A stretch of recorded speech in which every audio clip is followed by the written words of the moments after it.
ನಿಮ್ಮ ಕ್ಷೇತ್ರ ಇನ್ನೂ ಯಾದಗಿರಿ ಜಿಲ್ಲೆ ಅಂತ ಅಂದ್ರೆ ಅತ್ಯಂತ ಹಿಂದುಳಿದ ಜಿಲ್ಲೆ ಅಂತ ಹೇಳ್ತಾರೆ.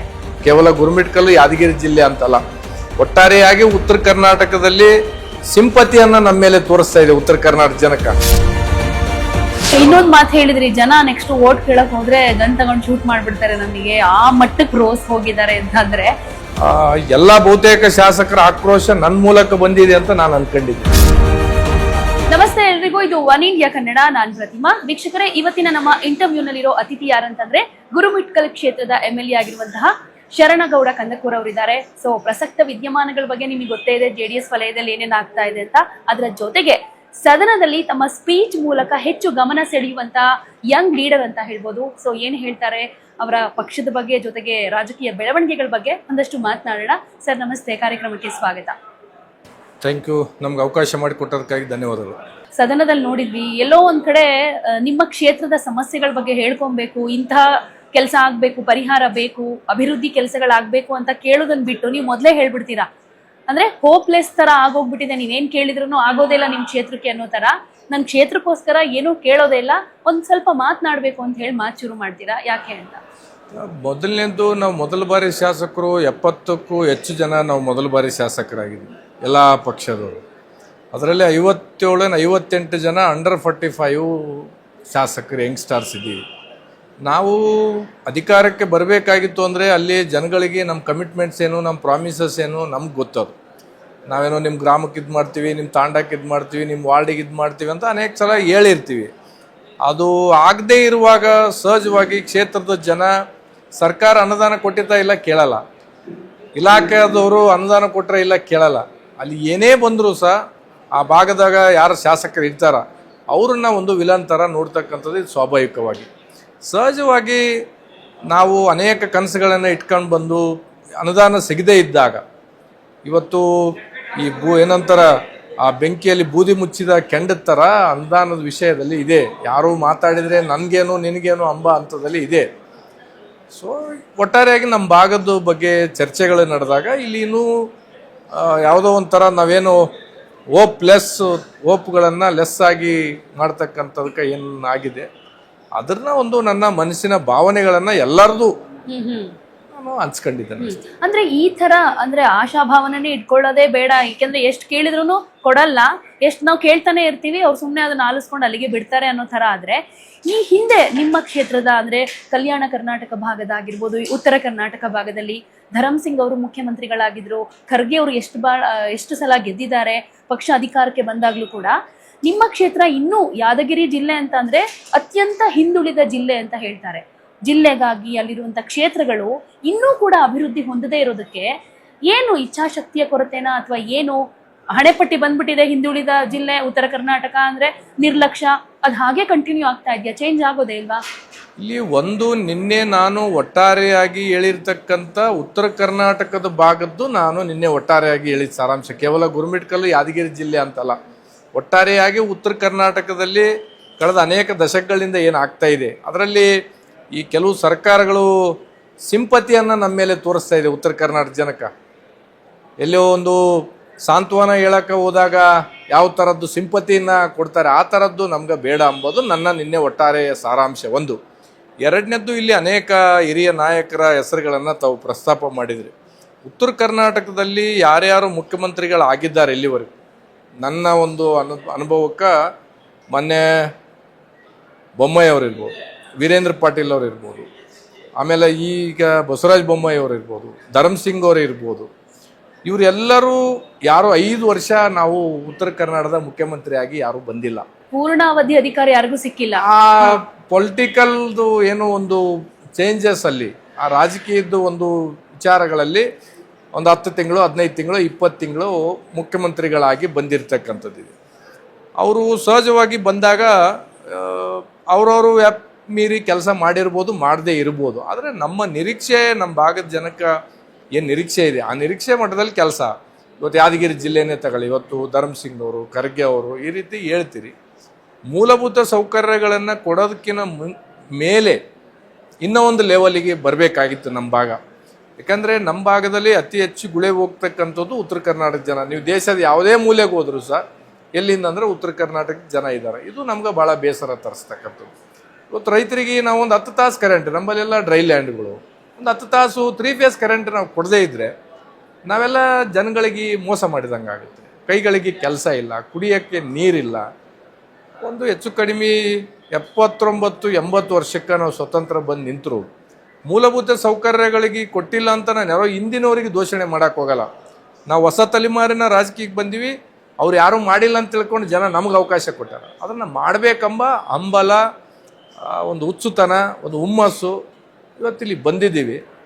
ಸೊ ಅದು ನಿನ್ನೆ ನಮಗೆ ಒಟ್ಟಾರೆಯಾಗಿ ಇನ್ನೊಂದು ಮಾತು ಹೇಳಿದ್ರಿ, ಜನ ನೆಕ್ಸ್ಟ್ ವೋಟ್ ಕೇಳಕ್ ಹೋದ್ರೆ ಗನ್ ತಗೊಂಡು ಶೂಟ್ ಮಾಡ್ಬಿಡ್ತಾರೆ, ನಮಗೆ ಆ ಮಟ್ಟಕ್ಕೆ ರೋಸ್ ಹೋಗಿದ್ದಾರೆ ಅಂತಂದ್ರೆ, ನೀವು ಪ್ರಚಾರ ಮಾಡಿ ಗೆದ್ದಿದ್ದೀರಾ ಹೌದು, ಬಟ್ ಪ್ರಚಾರದ ಸಂದರ್ಭದಲ್ಲಿ ಆ ತರದ್ದೇನಾದ್ರೂ ಇನ್ಸಿಡೆಂಟ್ ಆಯ್ತಾ? ಅಂದ್ರೆ ಜನಾಕ್ರೋಶ ವ್ಯಕ್ತವಾಗಿದ್ದನ್ನ ನೀವು ನೋಡಿದ್ರಾ?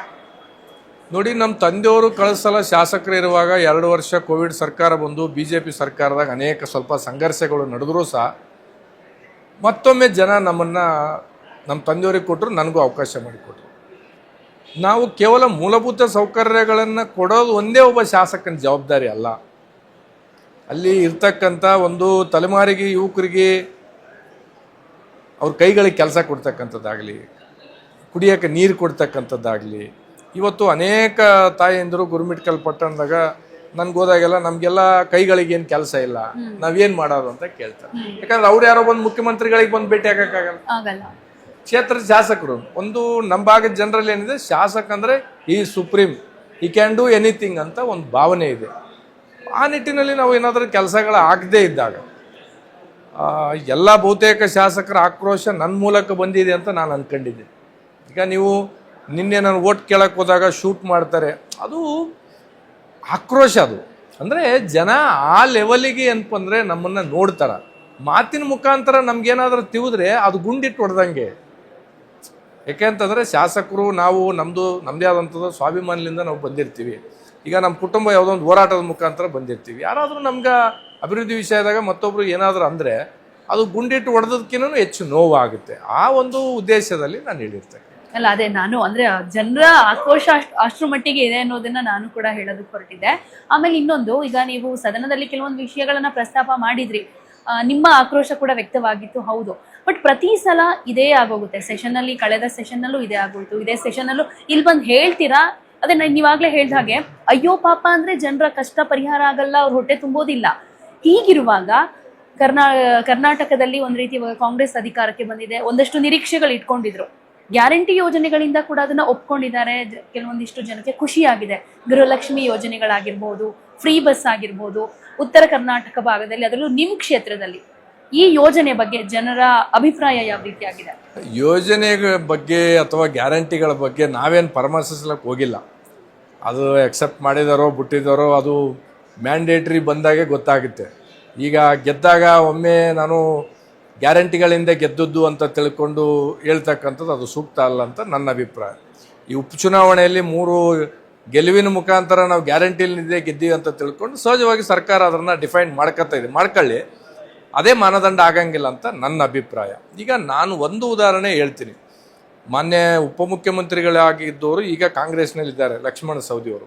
ನಾನು ಕಳಿಸಲೂ ಅವ್ರ ಭಾಷಣ ಭಾಳ ಅಬ್ಸರ್ವ್ ಮಾಡಿದ್ದೆ. ಎಲ್ಲ ವರ್ಡ್ಸು ಅವ್ರು ಏನೇನು ಯಾವ್ಯಾವ ಒಂದು ಯಾವುದೋ ಜಮಖಂಡಿಯಲ್ಲಿ ಸೇತುವೆ ಇಲ್ಲಾರದ್ದು ಹೇಳಿದ್ದು ನನಗೆ ಭಾಳ ನೆನಪಿದೆ. ಸೀನಿಯರ್ ಇದ್ದಾರೆ, ಅವ್ರ ಭಾಷಣಗಳನ್ನು ನಾವು ಕೇಳಬೇಕು. The all are inspiration for our generation.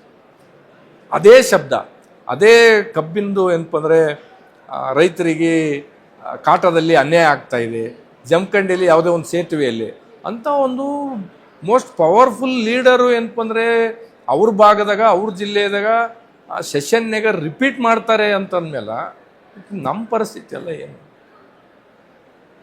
ನನ್ನ ಅಭಿಪ್ರಾಯದಲ್ಲಿ ಗ್ಯಾರಂಟಿಗಳ ಬಗ್ಗೆ ನಂದು ಯಾವುದೂ ಕಾಮೆಂಟ್ಸ್ ಇಲ್ಲ. ಅದು ಜನಕ್ಕೆ ನೀವು ಕೊಡ್ತೀರಿ, ತಗೊಂತಾರೆ, ಬಿಡ್ತಾರೆ, ಅದು ಮುಂದಿನ ಮ್ಯಾಂಡೇಟರಿ ಏನು ಕೊಡ್ತಾರೆ. ಬಹುತೇಕ ಶಾಸಕರು ಹೇಳೋದು ಎಲ್ಲ ಹಣ ಗ್ಯಾರಂಟಿಗೆ ಹೋಗ್ತಾ ಇದೆ, ಅಭಿವೃದ್ಧಿಗೆ ಏನು ಹೋಗ್ತಾ ಇಲ್ಲ ಅಂತ. ಆ ಕಾರಣಕ್ಕಾಗಿ ಕೇಳಿದ್ದು ನಾನು, ಜನರ ಅಭಿಪ್ರಾಯ ಏನು, ಅಭಿವೃದ್ಧಿ ಮಾಡಿಲ್ಲ ಅಂತ ನಿಮ್ಮನ್ನು ದೂರೋದ್ರ ಬದಲು ಅಭಿವೃದ್ಧಿ ಮಾಡೋದಕ್ಕೆ ಅನುದಾನ ಕೊಟ್ಟಿಲ್ಲ ಅನ್ನೋ ಆರೋಪ ಶಾಸಕರದ್ದಾಗಿರುತ್ತಲ್ಲ. ಅನುದಾನ ಅಂತೂ ಶಾಸಕರಿಗೆ ಅನುದಾನ ಅಂತೂ ಇಲ್ಲ. ಒಂದು SSDPಗೆ 20 ಕೋಟಿ ಕಾಂಗ್ರೆಸ್ನವ್ರಿಗೆ ಕೊಟ್ಟಿದ್ದಾರೆ, 10 ಕೋಟಿ BJP JDS ದವ್ರಿಗೆ ಕೊಟ್ಟಿದ್ದಾರೆ. ಹೆಚ್ಚುವರಿಯಾಗಿ 25 ಕೋಟಿ ಕಾಂಗ್ರೆಸ್ ಶಾಸಕರಿಗೆ ಕೊಟ್ಟಿದ್ದಾರೆ. ಅದು ಅನುದಾನ ಬಿಡುಗಡೆ ಆಗಿಲ್ಲ. ಇದು ಬಿಟ್ರೆ ಬೇರೆ ಯಾವ ಅನುದಾನನೂ ಬಂದಿಲ್ಲ. ನೀವು ಯಾವ ಶಾಸಕರಿಗೂ ಆಫ್ ದ ರೆಕಾರ್ಡ್ ಕೇಳಿದ್ರು ಇದೇ ಉತ್ತರ ಕೊಡ್ತಾರೆ. ನನ್ನ ಅಭಿಪ್ರಾಯದಲ್ಲಿ 140 ಜನ ಕಾಂಗ್ರೆಸ್ ಶಾಸಕರಿದ್ದಾರೆ. ಅವ್ರು ಏನಾದರೂ ಸೀಕ್ರೆಟ್ ವೋಟಿಂಗ್ ಇಟ್ಬಿಟ್ರೆ, ಗ್ಯಾರಂಟಿ ಬೇಕಾ ಅಭಿವೃದ್ಧಿಗೆ ಅನುದಾನ ಬೇಕಂತ ಸೀಕ್ರೆಟ್ ವೋಟಿಂಗ್ ಇಟ್ರೆ 140 ಜನರಕ್ಕೂ ಅದರಲ್ಲಿ ಮುಖ್ಯಮಂತ್ರಿಗಳು ಉಪಮುಖ್ಯಮಂತ್ರಿಗಳನ್ನು ಹೊರತುಪಡಿಸಿ ಬಹುತೇಕ ಸಚಿವರು ಶಾಸಕರು 138 ಜನನು ಅಭಿವೃದ್ಧಿಗೆ ಅನುದಾನ ಬೇಕಂತೆ ಮತ ಹಾಕ್ತಾರೆ. ಇದು ಓಪನ್ ಚಾಲೆಂಜ್. ಗ್ಯಾರಂಟಿ ಪರ ವೋಟ್ ಕಾಂಗ್ರೆಸ್ ಶಾಸಕರಿಗೆ ಇಲ್ಲ ಅಂತೀರಾ? ಯಾಕಂದ್ರೆ ಏನಾಗುತ್ತೆ, ಗ್ಯಾರಂಟಿ ಒಂದು ಭಾಗ ಮತಗಳು ಬಂದಿರ್ಬೋದು, ಮೆಜಾರಿಟಿಗೆ ಬಂದಿರ್ಬೋದು, ಅದು ಬಂದಿರ್ಬೋದು, ಇಲ್ಲ ಅಂದನಲ್ಲ. ಆದರೆ ಶಾಸಕರು ಇಲ್ಲಿ ಬಂದ ಮೇಲೆ ಅನುದಾನನೇ ಕೊಡಂಗಿಲ್ಲ ಅಂತ ಅಂದಾಗ ಇದು ಅಪರಾಧ. ಯಾಕಂದರೆ 18 ತಿಂಗಳು ಮುಗಿದೋಯ್ತು. ಇನ್ನು 1.5 ವರ್ಷ ಅಭಿವೃದ್ಧಿ ಮಾಡಬೇಕು. ಆಮೇಲೆ ಆ ಕಡೆ 1.5 ವರ್ಷ ಮತ್ತೆ ವಿಲ್ ಗೋ ಟು ಎಲೆಕ್ಷನ್ ಮೂಡು. ಇದು ಕೇವಲ ಕಾಂಗ್ರೆಸ್ನವ್ರದ್ದು ಅಷ್ಟೇ ಅಂತ ನಾನು ಅನ್ನಲ್ಲ.